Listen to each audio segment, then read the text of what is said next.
त्यांच्या या गँग आहेत त्यांच्यावर आपण काय कारवाई करणार? मायनर्स पकडले गेले तर त्यावर काय कारवाई करणार? दुसरं जे इंटरनॅशनल क्रिमिनल्स खास करून नायजेरियन किंवा आफ्रिकन कॉन्टिनेंट मधले जे वांद्र्यामध्ये वसलेले आहेत यांच्यावर काय कारवाई करणार?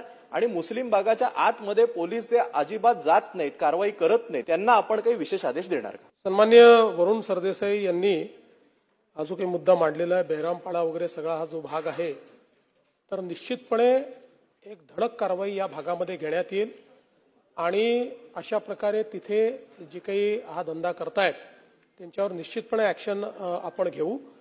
दुसरं, आपण नायजेरियन्सच्या संदर्भात जे सांगितलं किंवा अशा प्रकारचे विदेशी जे आहेत या संदर्भातली एक त्यांची मोडस ऑपरेंडी अशी लक्षात आले की आपण त्यांना पकडतो आणि पकडल्यानंतर त्यांना आपण डिपोर्ट करतो.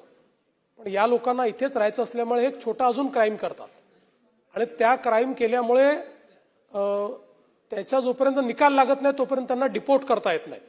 आणि म्हणून आता आपण केंद्र सरकारसोबत या संदर्भात चर्चा करतो आहोत आणि अशा परिस्थितीमध्ये केंद्र सरकारने आपल्याला आता हे सांगितलेलं आहे की जर छोटा क्राईम असेल तर त्याच्यावरची केस परत घेऊन तुम्ही डिपोर्ट करा.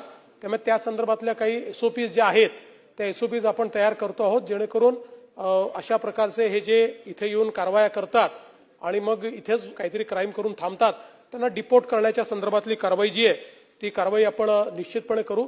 आणि तिसरा मुद्दा जो आपण सांगितला हेही खरं आहे की काही प्रमाणात हे जे अज्ञान अशा प्रकारचे म्हणजे कायदेशीर संज्ञेमध्ये जे अज्ञान आहेत अशा मुलांना पकडून त्यांच्या माध्यमातून कारवाई चालते. म्हणून या संदर्भात आम्ही एक अभ्यास करतो की अशा संदर्भातल्या मुलांवर तर कारवाई करू, त्यांचं जे काही आपण बालगृह वगैरे देतो, पण त्याच्यामध्ये दोन गोष्टींचा अभ्यास चाललेला आहे की अशा संदर्भातलं पेडलिंग करण्याच्या संदर्भात आपल्याला अज्ञानाच्या संज्ञेमध्ये काही बदल करून 2 वर्ष अजून कमी करता येतील का? म्हणजे अजून 2 वर्ष लहान नाही, जसं आपण रेपमध्ये केलेलं आहे तसं आपल्याला त्यांना ते गुन्ह्याचं स्वरूप बघून ते करता येईल का, असा एक आपला प्रयत्न चाललेला. आणि दुसरं, हे जे काही अज्ञान एखादा समजा आपल्याला जो सापडतो तर त्याचं ज्याच्याशी कनेक्शन लागेल त्यांनीच ते केलेलं आहे असा त्याच्यावर आपल्याला गुन्हा ठेवता येईल का, अशा 2 याच्यावर आमचा आता अभ्यास चाललाय.